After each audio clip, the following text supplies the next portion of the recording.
At Christmas, my dad humiliated me for my job in front of everyone. But when I took back his gift, he finally learned what respect costs. I never thought I'd be the guy writing one of these, but here we are.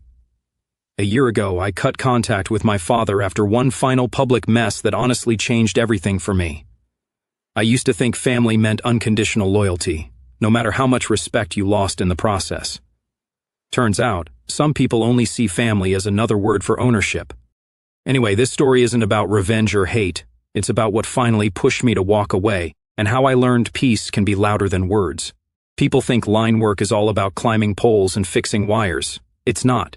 It's about keeping power flowing when everyone else is home, warm, and comfortable.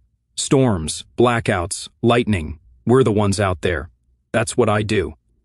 And yeah, it's dangerous. It's hard, but I love it. I've been doing it for almost 10 years, and every time I see the lights flicker back on after a long outage, I feel like I actually built something that matters. My dad never saw it that way, though. He used to joke that I worked with big boy Legos. He'd say, "Real success wears a tie, Ryan," while sipping his black coffee like he was dropping life wisdom. He's a retired accountant. The type who still reads the Wall Street Journal in print and thinks a man's worth is tied to how many meetings he sits in. My sister, Erin. Yeah, she's the favorite. She runs a fitness account online, posts gym selfies with motivational captions like "Rise and Grind," and Dad treats her like she discovered fire. She's a real entrepreneur, he says. Sure, Dad. Posting squats for brand deals is definitely Wall Street level stuff. 2 years ago, after yet another "when are you going to get a real job" speech, I made myself a promise. I was done trying to explain my career. I'd show him instead. Every time I wanted to quit, I remembered his voice. "You'll burn out before you ever get ahead." And the plan hit me one night when I saw an old listing online, a 1968 Mustang Fastback. His dream car since I was a kid. He used to talk about it like it was a first love, cherry red manual black stripes, he'd say. But he never got close to owning one. Too expensive, too impractical. I tracked down one that needed restoring and made it my side project for a year. Parts, paint, late nights in my buddy's garage, every bolt tightened by hand. It was perfect. Christmas morning came faster than I thought. I parked the car outside my parents' place, covered with a tarp and a red bow. The house was packed. Cousins, neighbors, Erin already live streaming her arrival like it was a red carpet event. I carried myself the same way I always did, calm, casual, no big show. Dad was holding court in the living room, bragging about how Erin got invited to some wellness expo. I waited for a lull, then said, "Hey Dad, come outside for a second." Everyone followed. He saw the car, froze, then looked at me. "Is this a joke?" he asked. "Nope," I said. "It's yours. Merry Christmas." He walked around it slowly, touching the door, checking the paint. "A 68 Fastback," he said quietly, almost like he didn't believe it. For 1 second I thought I actually did it, that maybe finally he'd be proud. Then he turned to the crowd, smirked, and said, "Guess my boy's trying to buy my approval. Didn't think climbing poles paid this well." The laughter hit harder than I expected, loud, unfiltered, like it was the funniest thing they'd ever heard. Erin giggled like a toddler. Someone's uncle clapped, and my dad just stood there grinning, the star of his own little comedy hour. I smiled too, not because it was funny, but because I wasn't about to give him the satisfaction of seeing me angry. I just said, "Yeah, I got to keep the lights on somehow," and walked back inside. The rest of the night was a blur of fake cheer. Erin posed by the tree, Dad bragged about his joke, and I sat quietly near the back, checking the time every few minutes. When dessert came out, I stood up and said I had an early shift the next morning. He laughed again. "Of course. Can't keep the city running without you, huh?" Outside, it was cold enough to see my breath. I stood next to my truck, watching the lights from the house flicker through the curtains. The Mustang sat in the driveway, perfect, gleaming, like it didn't belong there. I wanted that moment, the respect, the nod, something. But deep down, I knew better. Driving home, I didn't feel sad, just done. Years of comments, eye rolls, and just jokes all added up to one thing. No matter how much I achieved, it would never be enough for him. He'd never see me as anything more than the kid who picked the wrong path. I parked in my driveway, sat there for a bit, and stared at my hands, the same hands that fixed power lines through storms, rebuilt that car from rust, and somehow still weren't good enough.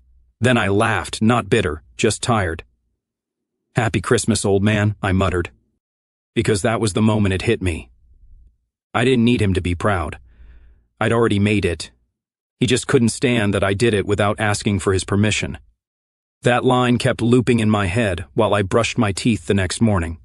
I could still hear his stupid laugh from last night, the guess my boys trying to buy my approval thing replayed like a bad song I couldn't turn off. Then it hit me, the title and registration were still under my name. I stood in the kitchen sipping cold coffee, staring out the window like a man about to do something stupid but peaceful. I wasn't even mad anymore, just done. That car didn't belong there, not in that driveway, not with him. By 6 a.m., I took an Uber back.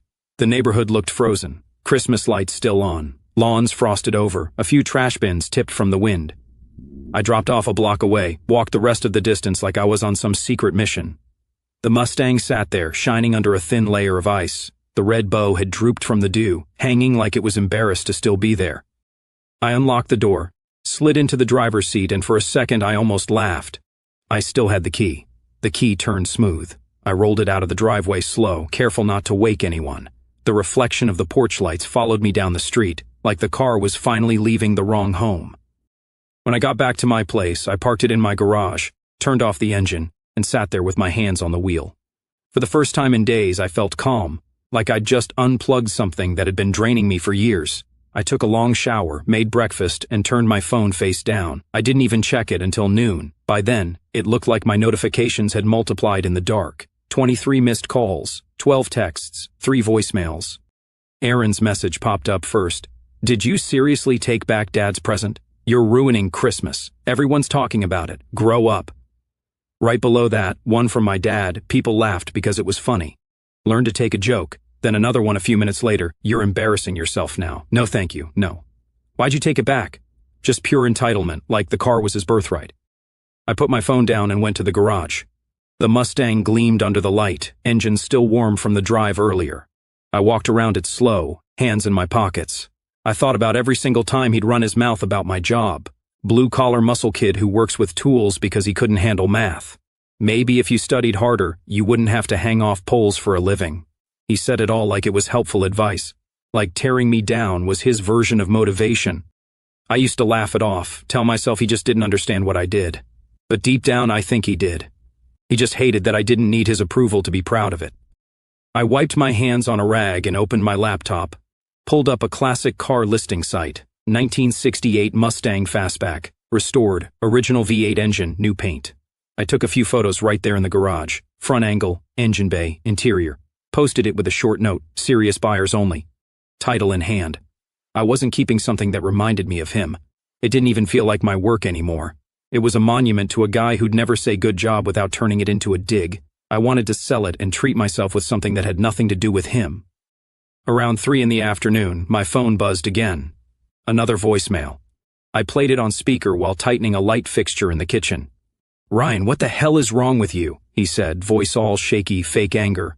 You took the car back. You think that makes you look strong? People saw you do that. You embarrassed me. You embarrassed this family. You think you can just take back a gift like some spoiled kid? I laughed out loud. Spoiled kid. From the guy who spent Christmas morning roasting his son for sport. I texted him back 3 words. Title's in my name. He didn't reply after that, but Erin did. Of course she did. You're acting insane. Dad's really upset. He didn't mean anything by the joke. Why can't you just let stuff go? Because I'd been letting stuff go for 30 years. That's why. Every insult, every jab disguised as just teasing. You don't realize how much you've swallowed until you stop. That evening, I stood in the garage again, staring at the car. Someone had already messaged me about it, offering to come by and see it that weekend. I accepted. When I shut the garage lights off, I caught a glimpse of myself in the side mirror. I looked different, not in some dramatic movie way, just steadier, clearer. That night, lying in bed, I realized something simple. I'd spent years trying to prove to him that I made it. But I didn't need to prove it anymore. The guy who thought success came with a tie and a title could keep his empty house and his fake pride. Me? I had peace and a car to sell. That weekend, a buyer came by. Older guy, probably late 40s, knew what he was looking at. He didn't even haggle, just walked around the Mustang, nodded once, and said, "Someone really took their time with this." "Yeah," I said, handing him the keys. "Someone did." By Monday morning, the car was gone. The garage was empty, and I felt lighter.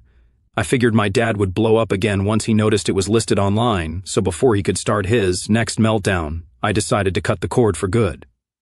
I opened my phone, scrolled through my contacts until I found Lacey, his wife, my stepmom. She's the only one in that house who's ever treated me like an actual human being. She didn't always take sides, but she also never pretended the guy was easy to live with. My text was short, maybe 4 lines. Hey Lacey, I just wanted to say I'm stepping back from all this. I'm done with family holidays, done with fixing things, done trying to make peace when it's one-sided. I wish you the best. I stared at the screen for a second before hitting send. No essays, no explanations, just truth. Her reply came 10 minutes later. You've done enough, Ryan. Don't feel guilty. You deserve peace. Simple, honest. Probably the nicest thing anyone from that side of the family ever said to me. After that, I figured I'd get ahead of the noise. My mom lived in Arizona, remarried once, divorced again, teaches sewing classes out of her garage now. We talk sometimes, mostly small stuff, weather, work, that sort of thing. But this time, I called her for real. She picked up on the second ring. Hey stranger, she said. Hey mom, I did something, I said. That sounds like something you usually say before bad news, she joked. I told her about the Christmas mess, the Mustang, the joke, everything. She didn't interrupt once. When I finished, there was silence. Then she said, Good. Good? I asked. That's not the part where you tell me to make peace. She laughed softly. Ryan, I was wondering when you'd finally stop trying to fix him. It's about time. That threw me off. My mom isn't the emotional type, never was. But she sounded calm, relieved even. Then she said something I didn't expect. You know why I left him, right? She asked. I figured it was the arguing, I said. She sighed. It was the control. Everything had to be his way or it didn't count. I loved sewing. I used to sell my work at fairs. He made me quit. Said it wasn't respectable enough for an accountant's wife. I leaned back in my chair, staring at the wall. I could almost picture him saying it. Same smug tone he used when he told me climbing poles wasn't a real job. She continued, He doesn't love people, Ryan. He audits them, measures their worth like balance sheets. You could give him the world, and he'd still find an error somewhere. That line stuck with me, he audits them. That's exactly what he did. Every conversation was a calculation, how much he could criticize, how much control he still had. I told her, I think I finally got tired of being one of his bad investments. She chuckled. You're the only investment that actually paid off. He just doesn't like the return coming in without his name on it. We talked for another hour. She sounded happy, free. I hadn't heard that in years. When we hung up, I realized she wasn't shocked at all. She'd been waiting for this moment, quietly, hoping I'd figure it out. After that call, I sat on the couch for a while, scrolling through old texts from my dad and Aaron, messages that look normal until you actually read them. Little digs dressed up as conversation. Dad sent me once. Any chance you'll move up to management, or are you more of a hands-on forever type? It all read like the same script. Me proving, them minimizing. I was tired of it. So, I did what I should have done years ago. I opened my contacts, hit block on both their numbers, then scrolled through social media and deleted them from every platform. No announcement, no post about cutting off toxicity, none of that attention-seeking stuff, just quiet deletion. My phone buzzed once. Unknown number, probably my dad using a different phone to get around the block. I didn't answer. I just watched it ring until it stopped. Later, I sat out on the porch with a cold soda, scrolling through a few job listings in Arizona just for curiosity. Not because I needed to move, but because I could, because I didn't owe anyone an explanation anymore. It was strange how light everything felt, like my life had been filled with background noise for so long, I forgot what quiet sounded like. Before heading in, I sent one last text to Lacey, not my dad, just so you know I blocked him and Aaron. I'm done. I appreciate you always being decent. She replied a minute later, I understand, you're doing the right thing. I smiled, put the phone down, and locked the door. For the first time in years, there was no weight sitting on my chest. Sometimes walking away isn't disrespect. It's self-respect. I should have known my dad wouldn't let that be the end of it. About a week after blocking him, I was at work climbing down from a transformer pole when I noticed a text from a coworker. Nate, bro, everything good with you? I texted back. Yeah, why? He sent a screenshot. It was an email chain between him, another lineman, and our foreman. The email was from my dad. Subject line, concern for my son. He wrote, Ryan's been acting unstable lately. He's isolated himself from family, made erratic financial decisions, and may be struggling mentally. I'm worried he might do something reckless. Please keep an eye on him." My jaw clenched so tight I thought my teeth might crack. I could almost hear his tone. Calm, concerned, perfectly phrased to make me look like a problem. I called Nate. "You didn't believe that crap, right?" "Of course not, man," he said. "But dude, that's messed up. Who does that to their own kid?" "Someone who treats people like projects," I muttered. By the end of the day, 2 more CO workers messaged me. Same story. My dad had reached out to people he didn't even know personally, managers, union reps, anyone connected to me, all under the banner of concern. It wasn't concern, it was sabotage. The old man didn't like that I stopped playing by his script, so he decided to write a new one, starring me as the unstable son. So I called my buddy Mark, one of the union lawyers I'd worked with during a safety dispute years ago. Guy sharp, no nonsense. He picked up mid-bite of something crunchy. "Ryan, my man, what's up?" I explained everything, the emails, the rumors, the fake concern. He didn't even sound surprised. "Classic image management," he said. "He's building a narrative, so if you ever call him out publicly, people think you're the crazy one." "Can I shut it down?" I asked. "Oh, absolutely. You want me to handle it? Please?" He sent me a draft within the hour. Short, professional, and lethal. A formal cease and desist letter addressed to my dad, citing defamation and harassment, giving him 48 hours to stop contacting anyone associated with me. I approved it instantly. 2 days later, Mark texted me a screenshot of the delivery confirmation. He got it. I expected silence. What I got instead was a storm. That afternoon, my phone buzzed with a number I didn't recognize. I let it go to voicemail. When I listened later, it was my dad's voice. Shaky, theatrical, full of forced outrage.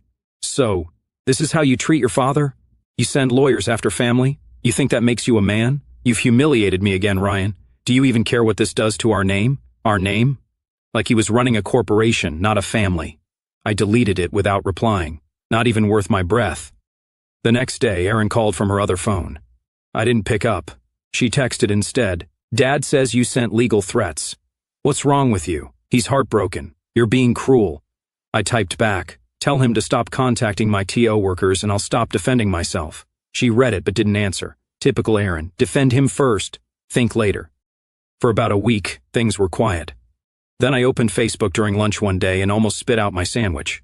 There it was, a photo of my dad lying in a hospital bed wearing one of those patient gowns, oxygen tube under his nose. The caption read, "Stress can really hurt the heart when your own blood turns on you. Appreciate your family while you still can." I just stared at it. No words. Within minutes, the post was swarmed with comments. Old family, friends, church people, TO workers from his accounting days, all of them rushing in with sympathy. "Stay strong, Mr. Thompson. You raised a good son. He'll come around. Kids today don't understand loyalty." And of course, Erin chimed in with a heart emoji and "Love you, Dad." It was like watching a live performance of the Martyr Chronicles, featuring Dad as the victim. I didn't comment, didn't message, didn't defend myself. I just closed the app and went back to work. That night, though, I kept thinking about how he'd pulled it off so easily. He wasn't even sick, just bored and hungry for attention. I knew him too well. The man could turn a paper cut into a war story if it meant people would clap for him. The next morning, my foreman Tom pulled me aside at the yard. "Hey, just checking in. Everything okay with you?" I smirked. "Let me guess, you saw Facebook?" He nodded awkwardly. "Yeah, didn't know what to believe but figured I'd ask straight up." "I'm fine," I said. "He's not. He's just addicted to pretending he is." Tom chuckled and shook his head. "Family, huh?" "Something like that," I said. After work, I went home and sat in my truck for a minute before heading inside. The sky was gray, quiet. It hit me then. He didn't want peace. He wanted an audience. Every move he made was about control, about twisting reality until he looked noble and I looked broken. He wasn't sick, just addicted to control. I wondered if cutting him off had been too harsh. I used to second-guess myself all the time. Not anymore. One afternoon, while fixing a breaker in my garage, I got a call from a storm response company in Arizona. Big job, 3-month contract, good pay. They needed line workers to help rebuild infrastructure after monsoon damage. I didn't even hesitate. The universe had handed me a reason to get out. That same night, I put my apartment up for rent, cleaned out the garage, boxed up the few things I actually cared about. My tools, some photos, and a worn leather jacket my mom gave me years ago. Everything else could stay. I wasn't running away. I was just done standing still. By the next month, I was in Arizona. My mom lived a few towns over in a single-story house surrounded by dry hills and cactus fields. When I pulled into her driveway, she came out wiping her hands on a sewing apron. Same calm face as always. "You're really here," she said, smiling. Yeah, I said. Figured I'd see what peace looks like. She hugged me quick, like she wasn't sure how to do it anymore. Then waved toward the house. I made lasagna. Don't ask if it's healthy. The first week felt strange. No calls from work emergencies, no sarcastic texts from Aaron, no tension hanging in the background. Just open sky, long drives, and quiet nights. I picked up a small place near my mom's. Nothing fancy, single bedroom, tiny yard, and a view of power lines cutting through the desert horizon. Fitting, really. Days were spent working the storm contract. Hard labor, long hours, the kind of job that made you fall asleep the second you sat down. I loved it. It felt honest. Every bolt I tightened, every line I reset reminded me that I built my own life. No help from anyone. Weekends were slower. I'd help neighbors fix porch lights, patch fences, small things like that. Word got around that the new guy in the blue truck could fix anything, so folks would drop by with small jobs and coffee as payment. I didn't mind. It was peaceful work. No drama, no expectations. Then one Thursday night, I got a text from Lacey. I hadn't heard from her in months. Hey Ryan, just a heads up. Your dad tried to use that old emergency credit card you gave him years ago. It got declined. I froze mid-bite. I'd completely forgotten that card existed. It was something I'd set up years ago when he had surgery. I texted back. How do you know? He came home furious.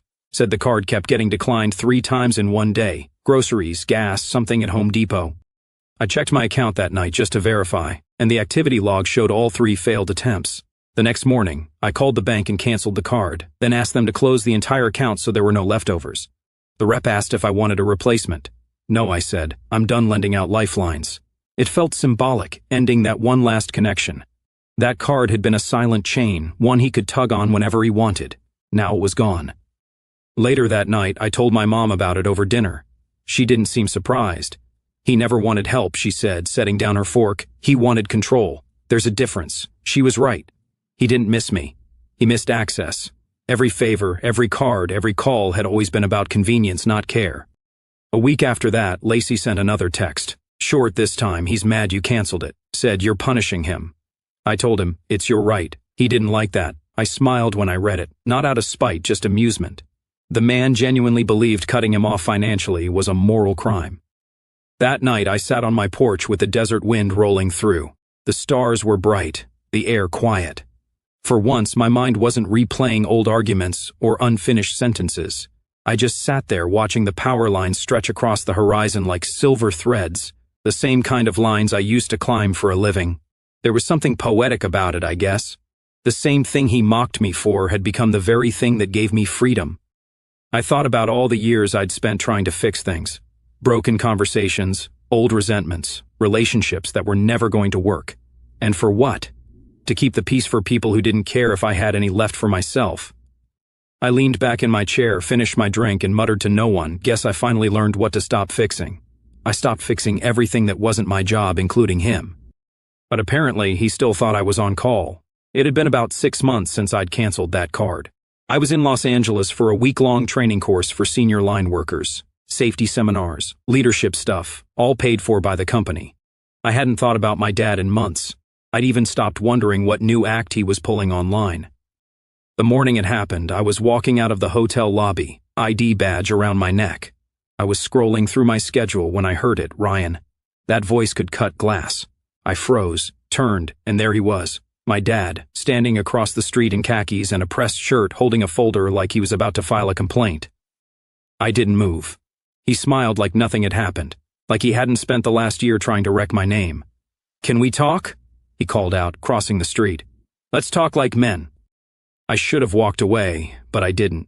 Maybe curiosity, maybe closure.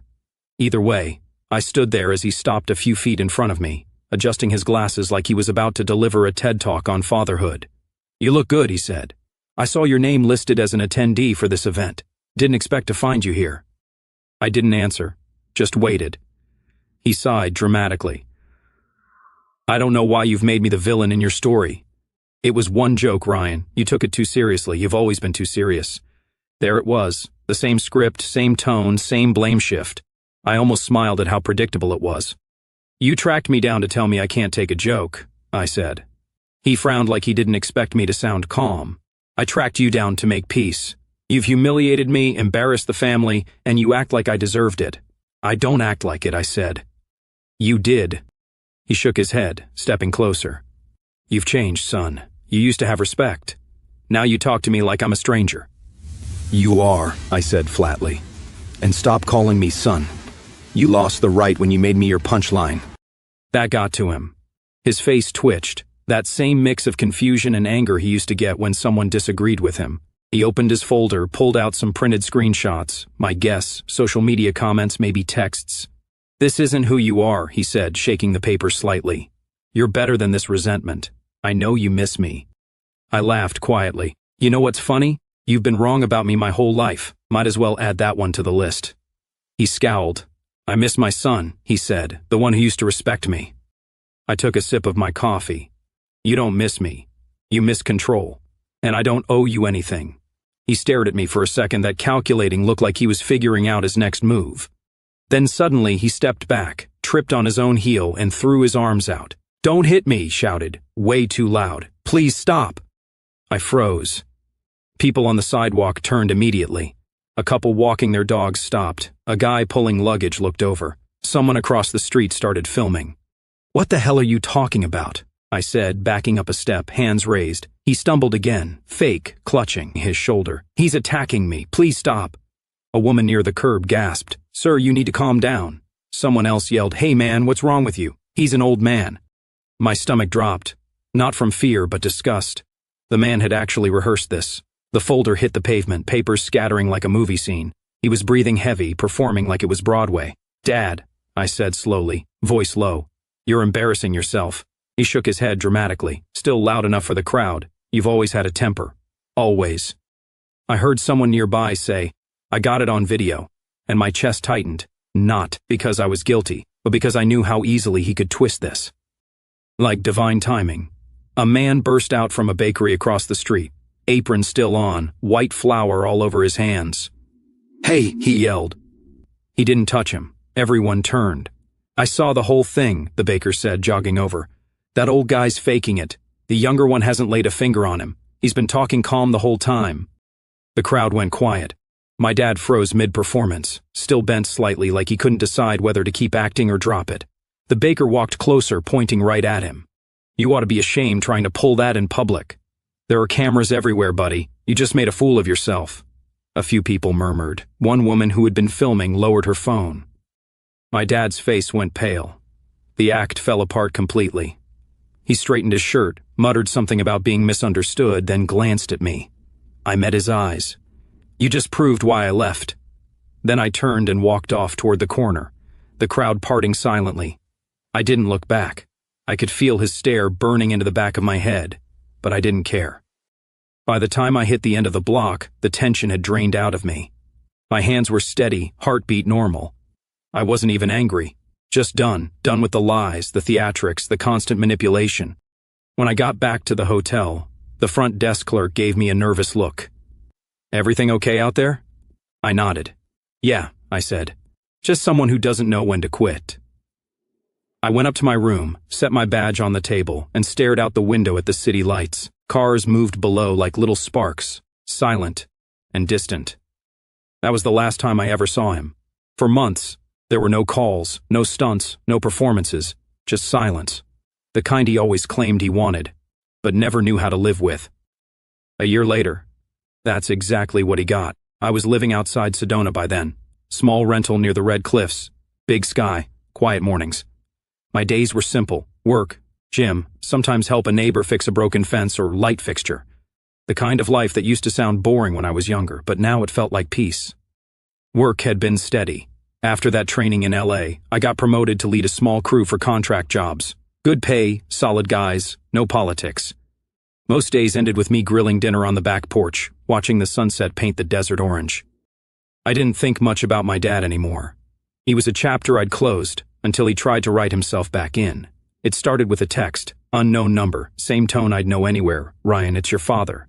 I'd like to talk. Family's family. Life's too short to hold grudges. I stared at it, shaking my head. No apology, no accountability, just a recycled slogan. I didn't reply. 2 days later, another one came. You'll regret pushing family away one day. I didn't even block the number. I just muted it. Let him shout into the void. Then came the GoFundMe. Lacey texted me the link with no comment, just the link. The title read, Helping a Father Recover from Estrangement and Health Issues. The description was worse. I'm a retired man struggling with heart problems and emotional distress after losing contact with my only son. I'm trying to keep my home and rebuild my life. He didn't mention the fake heart attack, the smear campaign, or that I'd offered him more chances to change than he ever deserved. The goal was $10,000. After 3 weeks, it had $85. The comments were quiet, too. One from a cousin saying prayers, another from someone named Old Accountant 77 saying, stay strong. That was it. Aaron didn't share it. That surprised me at first. Then Lacey called one afternoon. I picked up half expecting more drama. She's embarrassed, Lacey said. The whole stunt made her look stupid. People asked questions she couldn't answer. Good, I said. Maybe she'll finally stop trying to defend the indefensible. There was a pause. Lacey sighed softly. He still talks about you, you know. Says you'll come around eventually. He's been saying that my whole life, I said. Doesn't make it true. I thanked her for letting me know, then got back to work. I didn't think about it much after that. It was just another performance of his, another way to get attention when the applause had stopped. Weeks passed. The fundraiser quietly disappeared, so did his new number. Aaron stopped posting about family dinners and forgiveness. Lacey kept in touch sometimes, mostly small things, weather updates, photos of her garden, normal stuff, no drama. My mom came by one weekend to visit. We made breakfast together, her cooking, my coffee. She looked around my place, the clean space, the repaired shelves, the calm routine. You seem settled, she said, smiling. I am, I told her. She nodded. He's still trying to pull people back in. Don't take the bait. I won't, I said. He can talk all he wants. I'm done listening. That evening, after she left, I sat on the porch again, watching lightning flash over the hills. The air smelled like rain and dust. For the first time in years, I realized I didn't feel angry anymore. Not at him, not at the past, not at anything. He'd spent a lifetime trying to prove he was the smartest man in the room. Always had to have the last word, the upper hand, the spotlight. But the one thing he never figured out was that silence isn't weakness. It's control. I hadn't spoken to him in over a year, and for once that silence wasn't heavy. It was peaceful, complete. He thought I'd always come crawling back, but I'm not that kid anymore. I've got peace, and he's got silence. YouTube just dropped this new hype feature. If you're